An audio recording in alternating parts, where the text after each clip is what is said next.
परीक्षाओं को पास करने की शुभकामनाएं दोस्तों। ठीक है, हम शुरू करते हैं आज से सेकंड ईयर फिटर।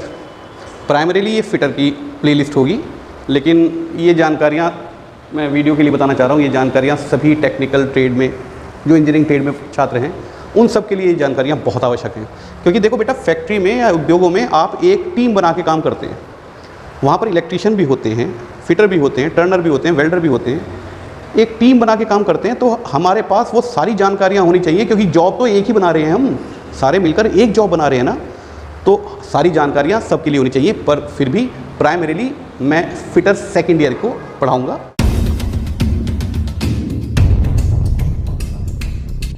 तो सेकेंड ईयर का जो सिलेबस है आपका, वो बहुत महत्वपूर्ण इसलिए है क्योंकि ये आपको जॉब दिलवाएगा। ये जानकारी वो है जो आपको फिटर बनाएगी। ठीक है, तो इसमें पहले तो ये समझ लो आप कि फर्स्ट ईयर में हमने क्या क्या पढ़ा भाई। एक बार इसको लिख देता हूँ ताकि आपको याद आ जाए।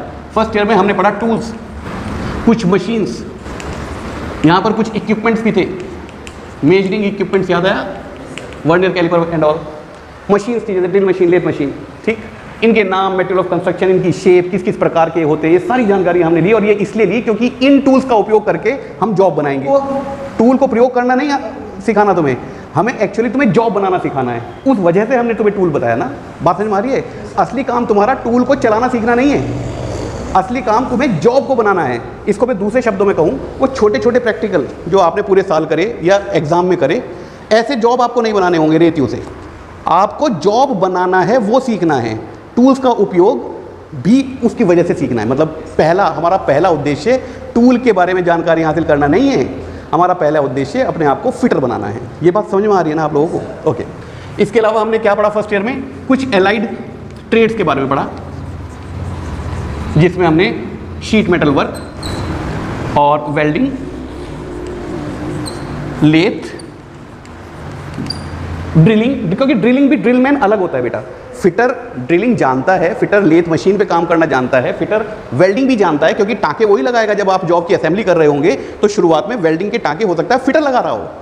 और लेथ मशीन के अलावा आपका शीट मेटल का काम भी ये करता है, क्योंकि फिटर को कई बार कवर, ढक्कन वक्कन ऐसे बनाने पड़ जाते हैं। मशीन बहुत भारी है, लेकिन उसके ऊपर सिर्फ एक कवर लगाना है, और वो भी ऐसा लगाना है कि उसके अंदर पानी ना जाए, तो उसमें हैमिंग वगैरह करनी पड़ती है। ये सारे काम आपको बताए गए कि ऐसे ऐसे काम। अब इन कामों को करना सीखना पड़ेगा ना। अब इन कामों के बारे में असलियत में जानना पड़ेगा। अभी तुम्हें धीरे धीरे समझ में आ जाएगा कि मैं क्या कहना चाहता हूँ। क्या होता है फिटर? आप जानते हैं फिटर क्या होता है? अरे कोई तो पता होगा यार, यूट्यूब चैनल पे इतने सारे लोग बताते हैं फिटर क्या होता है। कुछ तो जानते होंगे, फुल फॉर्म जानते होंगे फिटर की, हैं? फिटर की फुल फॉर्म जानते हो क्या? जानते हैं? याद आ रही है? याद आ रही है क्या? हाँ, मुझे भी याद आ रही है। एफ से शायद फिटनेस है ना, आई से इंटेलिजेंट है ना, ऐसा ही है ना, और टी से क्या है? टैलेंट। वाह। और टी से दूसरा क्या है? टारगेट, है ना। ओह गॉड, बहुत कमाल की बात है। ई से क्या है? Efficient, regular, regularity. ऑलराइट। अरे तुमने नोट्स बना लिए क्या? अच्छा, बढ़िया करा। पर ये सब बकवास है, इसको नहीं सीखना है भाई। ये कोई फुल फॉर्म नहीं है। फिटर वो जो फिटिंग करे। आपको क्या, ये सब चीज़ें हम एम्प्लॉयबिलिटी स्किल में सिखाएंगे आपको भाई। वो सब ट्रेड वालों के लिए है, सिर्फ फिटर वालों के लिए नहीं है। मतलब आपको क्या लगता है फिटनेस बस फिटर के लिए जरूरी है, इलेक्ट्रिशियन के लिए जरूरी नहीं है, वेल्डर के लिए जरूरी नहीं है? तो इलेक्ट्रिशियन की फिर हम एफ कहाँ से लाएंगे? इलेक्ट्रिशियन में तो एफ नहीं है। ये इंटेलिजेंट होना ये सिर्फ फिटर वालों के ही मूलभूत अधिकार है, और किसी ट्रेड वालों का नहीं है। टैलेंटेड होना सिर्फ फिटर वालों के लिए, टारगेट ओरिएंटेड होना सिर्फ फिटर वालों के लिए, एफिशिएंट सिर्फ फिटर, और ये क्या है? रेगुलर। तुम बस फिटर वाले ही रोजाना काम करते हैं, बाकी सारे सो के आराम करते हैं। ये सब बकवास है, ये नहीं सीखना है। पता चला तुम ये सीख के निकल रहे हो आगे। फिटर कोई एक्रोनिम नहीं है, फिटर कोई ऐसा नहीं है जिसकी एक्सपेंडेड कोई फॉर्म हो। फिटर एक वर्ड है, फिटर एक वर्ड है। करने को तो तुम अपने नाम का कुछ भी मतलब निकाल लो। अजय का मतलब कुछ भी निकल सकता है ना। आप लिखते रहो, ए से पता नहीं क्या, जे से पता नहीं क्या, कुछ भी लिख लो। ऐसे तो बहुत सारे करते हैं। ठीक है, अच्छा हुआ उन्होंने एफ से फूल नहीं लिखा। फिर क्या करते हैं हम? ये से सीख लेते हैं कि फिटर फूल होता है, बेवकूफ़ होता है। ये कोई एक्रोनिम नहीं है बेटा। फिटर शब्द है, जो फिटिंग करे उसको हम फिटर कहेंगे, जो वेल्डिंग करे उसको हम वेल्डर कहेंगे, जो टर्निंग करे उसको हम टर्नर कहेंगे, जो बिजली का काम करे उसको हम इलेक्ट्रीशियन कहेंगे।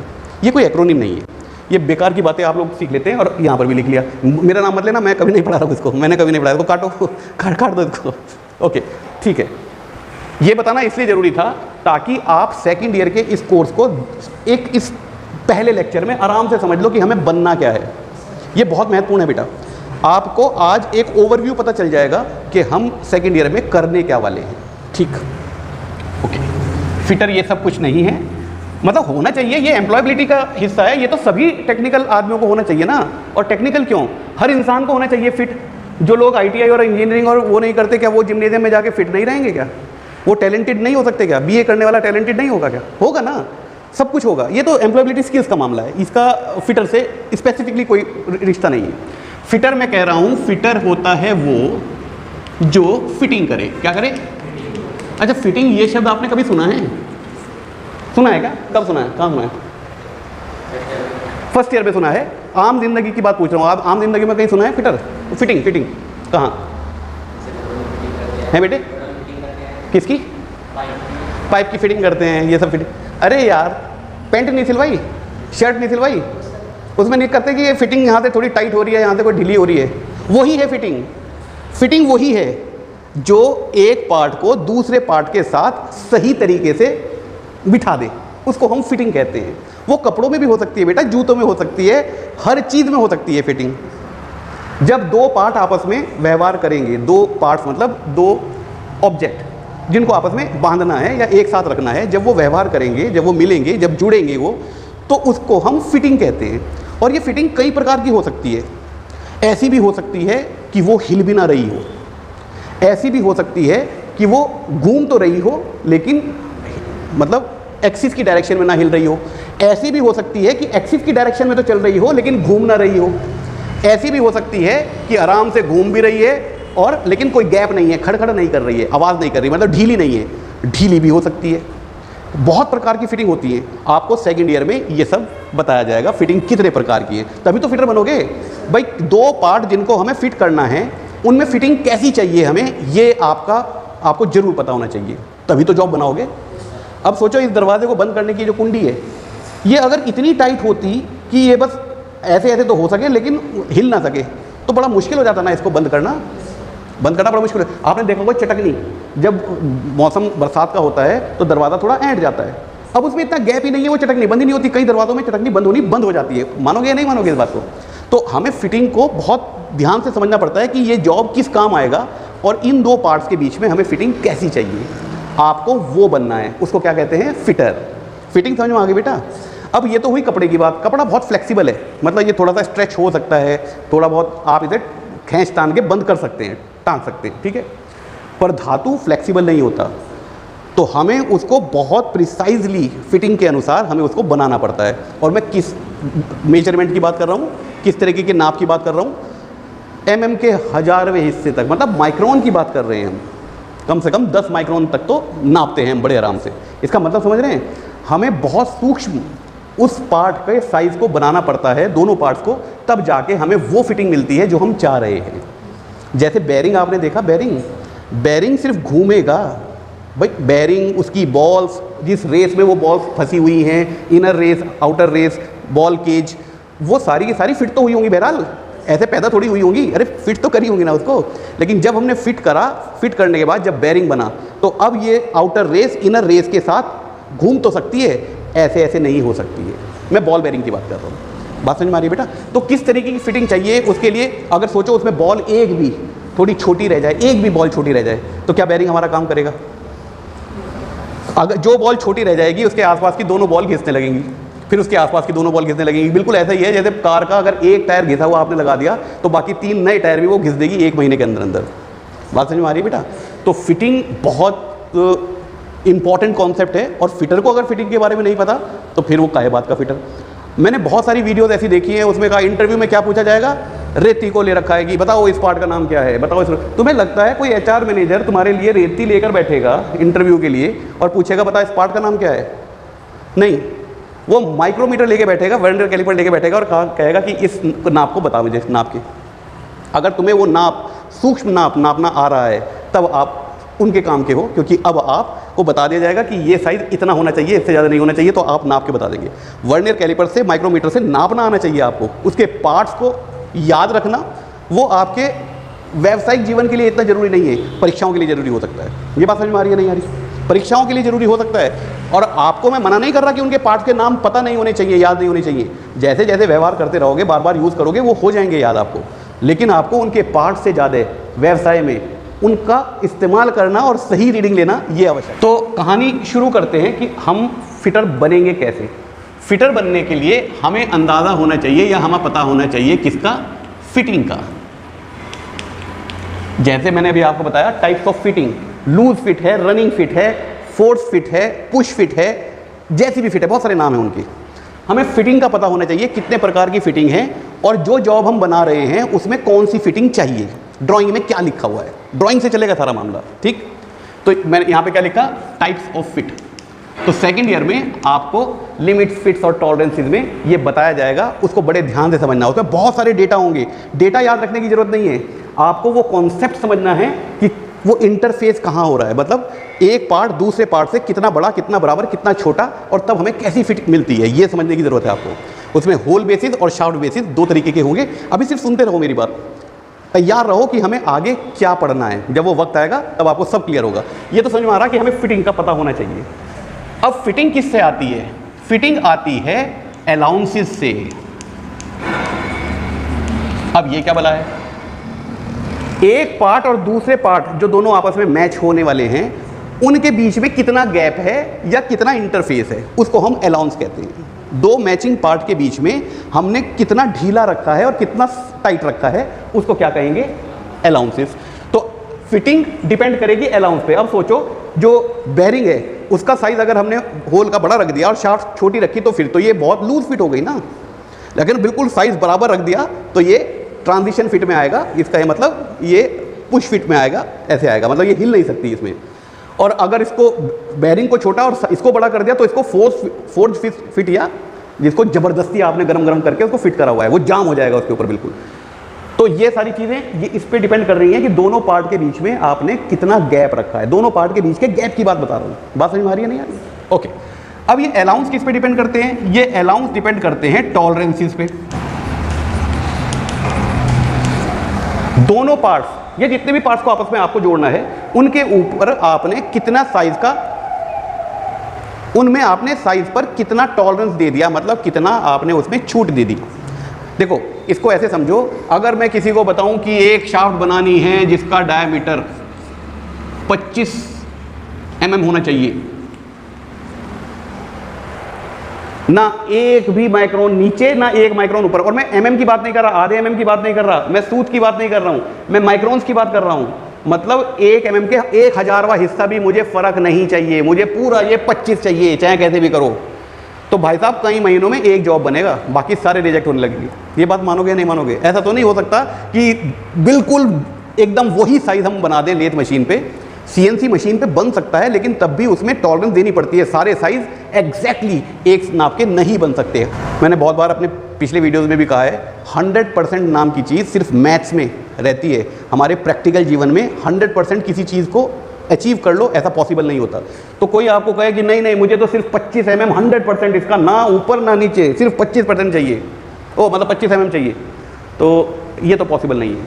तो हमें उसको बताना पड़ता है फिटिंग के अकॉर्डिंग, या कौन सी अलाउंसेस दूसरे पार्ट पे हमने कितनी टॉलरेंस दे रखी है, इस पे बताना पड़ता है कि भाई इसमें प्लस में 25.25 और माइनस में 0.05 mm लिखने की जरूरत नहीं है, क्योंकि हर चीज़ mm में लिखी रहती है। हमें इस पार्ट पे ये देना पड़ेगा। इसका मतलब क्या हुआ कि 24.95 से लेके और 25.25 तक अगर तुम्हारा साइज आ रहा है, वो पास है। हमने ये क्या दे दिया, इस पे टॉलरेंस दे दी, भत्ता जिसको कहते हैं, छूट।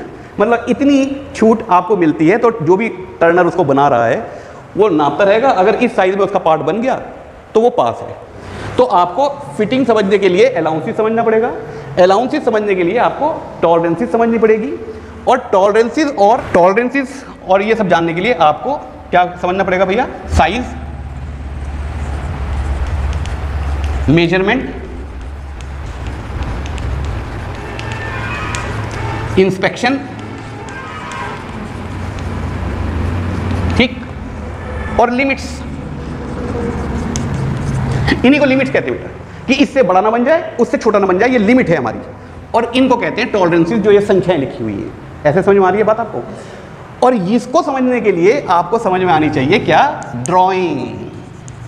वही ड्राइंग जिसके सिर्फ 6 क्वेश्चन आते हैं और हमने उसको ऐसा समझ लिया कि जैसे ये तो बिल्कुल भी जरूरी नहीं है हमें समझना। अगर आपको ड्राइंग समझ नहीं आ रही है तो आप फिटर नहीं बन सकते हैं। बात समझ में आ रही है बेटा? तो ड्राइंग बहुत इंपॉर्टेंट है, क्योंकि ड्राइंग में लिखा होगा कौन सा साइज है, उस पर क्या टॉलरेंसेस है, क्या फिटिंग के अलाउंसेस उसमें आने वाले हैं। ये सारा कहाँ से शुरू हो रहा है? ड्राइंग से। ये सारी चीज़ें कहाँ लिखी होंगी बेटा? ड्राइंग में। तो ये सारी चीज़ें आपको इस तरीके से समझनी है। अब आपको थोड़ा सा ओवरव्यू समझ में आ रहा है? सेकेंड ईयर में हम आपके साथ क्या करने वाले हैं? सेकेंड ईयर में हम आपको व्यवसाय में जॉब बनाने के लिए तैयार करने वाले हैं। फर्स्ट ईयर में हमने क्या करा? ज़्यादातर हमारा जो उद्देश्य था, जब आप टूल को इस्तेमाल करें तो सावधानी के साथ इस्तेमाल करें, चोट ना खा लें, ना जॉब को ख़राब कर दें, ना चोट खा लें। सेकेंड ईयर में हम आपको क्या बनाना चाह रहे हैं? जॉब बनाने वाला बनाना चाह रहे हैं, क्योंकि टूल आप समझ गए, नापना आप समझ गए, मशीनें आप समझ गए, और कौन कौन साथी तुम्हारे काम कर रहे हैं तुम्हारे साथ, उनके क्या क्या काम है वो आप समझ गए। अब सेकेंड ईयर में आपको फिटर बनाया जाएगा। और फिटर का मतलब फिटनेस ये सब नहीं है, इंटेलिजेंट, टारगेट, टैलेंट और रेगुलर और ये सब एफिशिएंट नहीं है। फिटर का मतलब वो जो फिटिंग करे। फिटिंग वो जो अलाउंसेस से आ रही है, अलाउंसेस वो जो टॉलरेंसेस पे डिपेंड कर रहे हैं। टॉलरेंसेस आ रही है साइज मेजरमेंट पे, उसको नापना पड़ेगा, इंस्पेक्शन करना पड़ेगा, तभी तो हम समझेंगे ना कि ये साइज हमारा सही बन गया।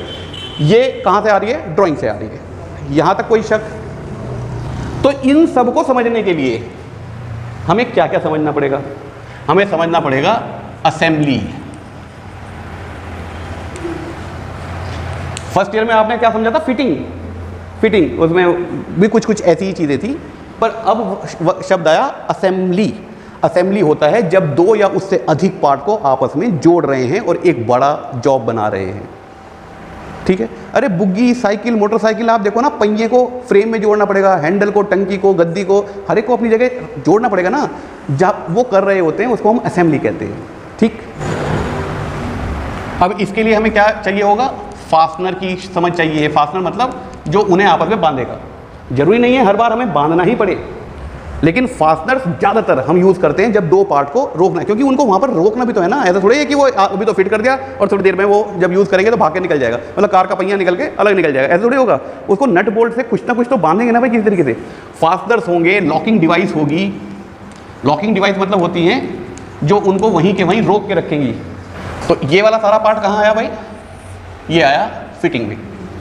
अब बात करते हैं अलाउंसेस और टॉलरेंसेस की। इनको समझने के लिए या इस कॉन्सेप्ट को समझने के बाद आपको क्या करना पड़ेगा? आपको प्रयोग करने पड़ेंगे गेजेस, और क्या करना पड़ेगा? सरफेस फिनिश,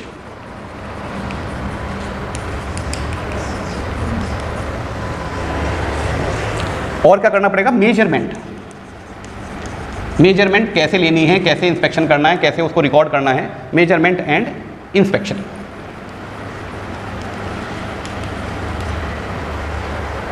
ठीक है? इसके अलावा ड्राइंग आपको समझाई जाएगी। ये समझ में आ गई बेटे? ये अलाउंसेस और टॉलरेंसेस हमें वही मिल गई जो हम चाह रहे हैं, उसके लिए हमें नापना पड़ेगा ना भाई, मेजरमेंट करना पड़ेगा। तो मेजरमेंट के लिए कभी कभी हमारे पास कुछ इक्विपमेंट होते हैं, जैसे वर्नियर कैलिपर या माइक्रोमीटर। अभी आप पढ़ने वाले हैं स्लिप गेजेस और कुछ स्पेशल प्रिसीजन मेजरिंग इक्विपमेंट्स जो वर्नियर कैलिपर और माइक्रोमीटर से थोड़े से अलग होंगे। उनसे भी हम बहुत सूक्ष्म माप नापते हैं, वो इस सेकेंड ईयर में पढ़ने वाले हैं। और आपको सरफेस फिनिश, देखो सरफेस फिनिश भी बहुत ज़रूरी है। हम माइक्रोन्स की बात कर रहे हैं, पता चला उसकी सतह इतनी खुरदुरेली रह गई कि 50 माइक्रोन ऊपर 50 माइक्रोन नीचे, तो उसकी सतह में वेवीनेस रह गई। फिर क्या फिटिंग मिलेगी आपको? फिर वैसा व्यवहार नहीं मिलेगा दोनों पार्ट के बीच में। ये बात समझ में आ रही है? तो हमें सरफेस फिनिश पे भी बहुत ध्यान देना पड़ेगा। इसके अलावा कुछ और जो इससे रिलेटेड काम हैं वो हमें सेकेंड ईयर में सीखने पड़ेंगे। उनको मैं लिख देता हूँ। हीट ट्रीटमेंट,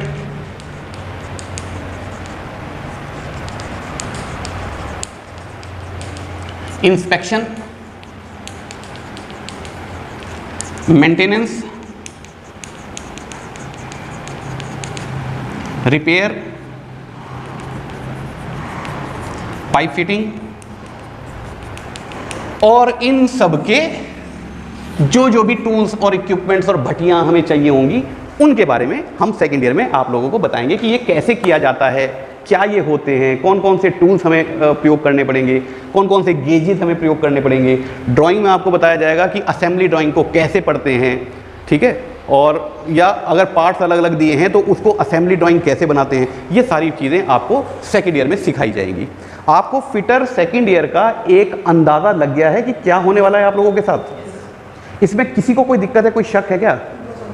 ये वो सिलेबस है जो आने वाले हम 7-8 महीनों में कवर करने वाले हैं। एक सलाह आपको दे रहा हूँ, इस ड्राइंग को आप नज़रअंदाज ना करना। अगर आपको 1% भी ऐसा कोई चाहत है आपकी कि आपका फिटर का कोर्स ख़त्म हो और जल्दी आपको जॉब मिल जाए, जल्दी, वरना सीखनी तो तब भी पड़ेगी, बाद में भी पड़ेगी, तो इस साल ड्राइंग को आप नज़रअंदाज नहीं करेंगे। इसके बिना जॉब मिलनी बहुत मुश्किल हो जाएगी, क्योंकि वरना तो बहुत मुश्किल हो जाएगा कि एक कोई ड्राइंग को समझने वाला इंजीनियर वो हर समय तुम्हारे साथ रहे, तुम्हारा हेल्पर बन के कि ये ड्राइंग में ये लिखा हुआ है, तुम ऐसा करो। ये पॉसिबल नहीं है। अगर आपको सिर्फ ड्राइंग दी जाएगी बेटा, कोई सर पे खड़े होकर आपसे काम नहीं करवाएगा। उस ड्राइंग को बनाने के लिए आपको कौन कौन से गेजेस चाहिए, कौन सी सर्विस फिनिश चाहिए, क्या हीट ट्रीटमेंट चाहिए, इंस्पेक्शन कैसे करना होगा, मेंटेनेंस उसकी कैसे होगी, रिपेयर कैसे होगी, ये सारी बातें आपको वो ड्राइंग से ही समझनी पड़ेगी। कोई आके आपको लेक्चर नहीं देने वाला कि इसमें ये, इसके बाद ये करना, उसके बाद ये करना, आपको समझना पड़ेगा। और फिटर उस टीम का हेड होता है जो जॉब बना रही है। सारी जिम्मेदारी फिटर की होती है। जब इंस्पेक्शन हो रहा होता है तो वहाँ वेल्डर खड़ा नहीं होगा, वहाँ पर ड्रिल मैन खड़ा नहीं होगा, वहाँ पर ग्राइंडर मैन खड़ा नहीं होगा, इलेक्ट्रिशियन खड़ा नहीं होगा, वहाँ पर सिर्फ फिटर खड़ा होगा जो सवालों के जवाब दे रहा होगा कि ये गलती क्यों हुई, चाहे वो गलती किसी की भी है, आपको खड़ा होना पड़ेगा वहाँ पर। बात समझ में आ गई बेटा? ओके, तो फिटर एक बहुत अच्छी ट्रेड है, इसका स्कोप बहुत ज़्यादा है, इसकी डिमांड जल्दी से कम नहीं होगी। और साथ साथ जैसे मैं हमेशा कहता हूँ, थोड़ा सा अपनी कम्युनिकेशन स्किल्स पर और थोड़ा सा टेक्नोलॉजी पर, क्योंकि आर्टिफिशियल इंटेलिजेंस आ रही है ना, तो बहुत सारे रोबोटिक के माध्यम से हम फिटिंग का काम करेंगे। और अभी भी बहुत सारी ऑटोमोबाइल इंडस्ट्री में एक असेंबली लाइन होती है, वहाँ पर अधिकतर रोबोट्स ही काम करते हैं। असेंबली को अब आदमी नहीं करते, रोबोट्स करते हैं।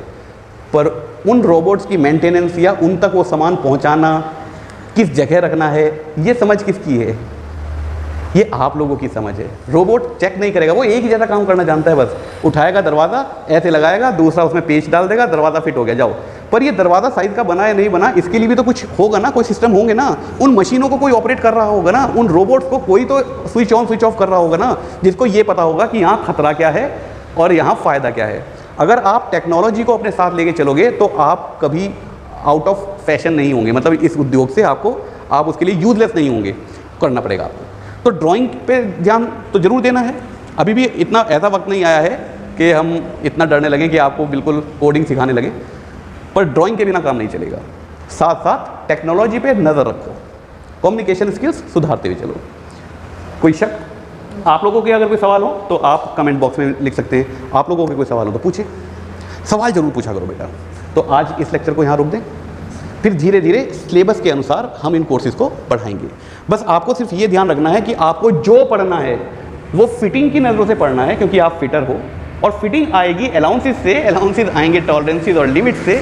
टॉलरेंसेस और लिमिट्स जो आपके हैं वो डिपेंड करेंगे साइज़, मेजरमेंट, इंस्पेक्शन, इन पर। और ये कहाँ लिखा होगा? ये लिखा होगा आपको ड्राइंग में। अगर आप इन 5 चक्रों को आपस में एक साथ समझने में सक्षम हो जाते हो तो फिर आप फिटर बन जाते हो। और तब ये कोई मायने नहीं रखता कि आप अभी अभी ITI पास करके आए हो या आप 3 साल के एक्सपीरियंस वाले हो। अगर आपको ये बात अभी भी समझ में आ रही है तो आ रही है ना, फिर आप किसी भी उद्योग के लिए एक एसेट के तौर पे काम करोगे, एक बड़ा मतलब फ़ायदेमंद हो सकते हो उन उद्योगों के लिए, ठीक है? तब मिलेगी जॉब। ऐसे नहीं मिलेगी कि साहब मैंने ITI कर ली है और मेरे 80% नंबर आ गए हैं, अब मुझे या तो जॉब दो और वरना मैं कहूँगा इस देश में बेरोजगारी बहुत है। ऐसे नहीं मिलेगी जॉब, ठीक है?